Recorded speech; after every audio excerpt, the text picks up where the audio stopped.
National conference की एक महत्वपूर्ण मीटिंग कल हुई और जो उस मीटिंग से निकल के आया वो ये कि नेशनल कॉन्फ्रेंस के सभी लेजिस्लेटर्स अब पार्लियामेंट जाएंगे, पार्लियामेंट के सामने वो प्रोटेस्ट करेंगे दिल्ली में, और राज्य के दर्जे की मांग के सिलसिले में ये प्रोटेस्ट होगा।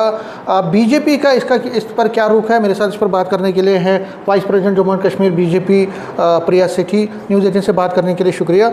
ये बताइए, जो नेशनल कॉन्फ्रेंस का ये नया जो आज आया है उसको आप किस तरह लेते हैं? मुझे लगता है कि कहीं ना कहीं लोगों को भड़काने की और मेन इश्यूज़ जो हैं उसको कहीं ना कहीं भड़काने की कोशिश की गई है। स्टेटहुड और ये जो मुद्दे हैं ये तो इनके हाथ में ही नहीं है, ये तो government of India, union government के हाथ में है।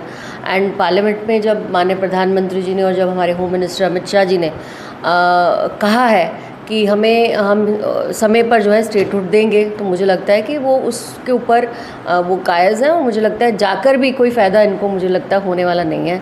ये जस्ट बीटिंग द बुश क्योंकि मुद्दे और हैं, एम्प्लॉयमेंट के मुद्दे हैं, जिसमें आज हमारा भारतीय जनता पार्टी का युवा मोर्चा जो है वो बड़े सड़कों पर उतरा हुआ है।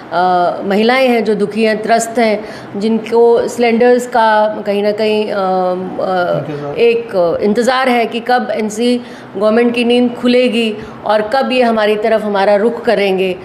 लोगों को पेंशनों का है, बहुत सारी बहनों को जो उन्होंने वादे किए थे पेंशन्स के, उनको इंतज़ार है। बहुत सारे बुज़ुर्गों का इंतज़ार है। कई लोगों को इंतज़ार है कि किस तरह से यूथ को जो है इंगेज करके, आज देखिए किस तरह से माननीय एलजी साहब के नेतृत्व में पूरा जम्मू कश्मीर के अंदर नशा मुक्त भारत के ऊपर एक अभियान चलाया जा रहा है, नशा मुक्त जम्मू कश्मीर। तो आज यूथ जो है जो आइडल बैठा है, उसके लिए सबसे प्राप्त यही होता है कि गवर्नमेंट जो है कुछ ना कुछ यूथ के लिए एम्प्लॉयमेंट जनरेट करे।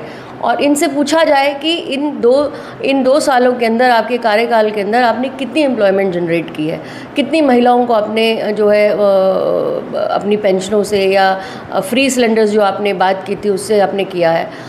कहीं ना कहीं ये जो मुद्दे हैं, जो गंभीर मुद्दे हैं जिसके ऊपर गवर्नमेंट बनती है और गवर्नेंस का सुख जो है हर व्यक्ति को मिलता है, उससे कहीं ना कहीं भटकने का और भटकाने का काम जो है एनसी गवर्नमेंट कर रही है। 4 लोग जाते हैं और एक जैसे कहते हैं कॉटियर एक होता है, और फिर दे डिस्कस, उनको कोई और मुद्दा नहीं मिला, एम्प्लॉयमेंट जनरेशन का कोई मुद्दा नहीं मिला, कोई महिलाओं के मुद्दे नहीं मिले, उनको स्टेटहुड मुद्दा मिला जो उनके हाथ में ही नहीं है। वो जाएंगे, दिल्ली विजिट करेंगे, लोगों को बताएंगे हम स्टेटहुड लेने गए हैं, और जो एनसी इतने सालों से भटकाती रही है, I think administration is total failure. Ask the people here what they are doing. आप नीचे एक आम व्यक्ति से पूछेंगे तो उसके अपने मुद्दे हैं, और मुझे लगता है कहीं ना कहीं उन मुद्दों को भटकाने के लिए ही गवर्नमेंट जो है, ये एनसी जो है उमर अब्दुल्ला जी के नेतृत्व में सारे के सारे जो है दिल्ली जाएंगे। लेकिन कहीं ना कहीं वो ये कहते हैं कि कन्फ्यूजन है। वो कहते हैं कि मिनिस्टर्स कहते हैं और ऑन रिकॉर्ड ऑफ रिकॉर्ड कहते हैं हम काम करना चाहते हैं, लेकिन कन्फ्यूजन है, ब्यूरोक्रेट हमारा मानते नहीं, IAS ऑफिसर्स हमारे कोई पूछते नहीं, हमारी बात नहीं मानते, इसलिए हमारी डिलीवरी सिस्टम में प्रॉब्लम आ रहा है। एक राज्य का दर्जा तो एक कमिटमेंट है बीजेपी की, अगर आज नहीं तो कल, कब? देखिए, मुझे लगता है कि एक पूरी ट्रांसफ़र इंडस्ट्री है। आप आज किसी एम्प्लॉय से बात करो तो वो कहता है कि एक ट्रांसफ़र इंडस्ट्री ही चल रही है वहाँ पर। They are not worried about the people issues. अगर एडमिनिस्ट्रेशन क्यों, बहुत सारी ट्रांसफ़र करने में तो उनके इश्यूज़ हो जाते हैं, कहीं ना कहीं वो पहुँच जाते हैं, लेकिन जहाँ एडमिनिस्ट्रेशन के साथ मदद से कंधा मिलाकर चलने की बात होती है, वहाँ पर जो है जब भी अपना पर्सनल इंटरेस्ट कहीं बताएंगे तो मुझे लगता है कि एडमिनिस्ट्रेशन जो है वो अपने आप को पीछे रखती है।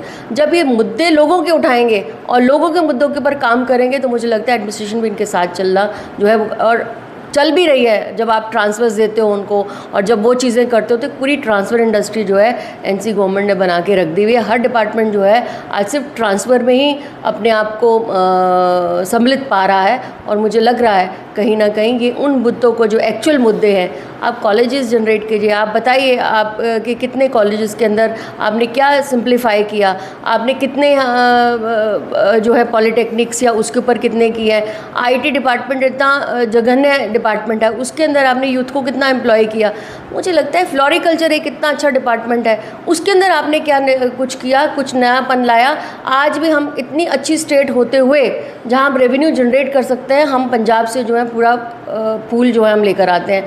हॉर्टिकल्चर आपके पास है, ये तो ऐसे चीज़ें हैं जहाँ पे रेवेन्यू जनरेटिंग के आपके डिपार्टमेंट हो सकते हैं, लेकिन अफसोस की बात यह है कि in spite of indulging into these things they are thinking about themselves, they are thinking how to beat the bush somewhere or the other, and this simply is the NC government is a full failure government. News 18 से बात करने के लिए शुक्रिया। तो national conference के दिल्ली कूच पर BJP का बड़ा हमला, ये कह रहे हैं, प्रिया सेठी कह रही हैं कि ये कुछ नहीं, बस ड्रामा है, लोगों का ध्यान भटकाने की एक कोशिश है। और स्टेटहुड की जहाँ तक बात है, इनका ये कहना है कि कमिटमेंट है पहले से ही, और स्टेटहुड आएगा, वक्त पे आएगा, अप्रोप्रिएट टाइम पे आएगा। नेटवर्क 18 के लिए मैं समीर भट्ट।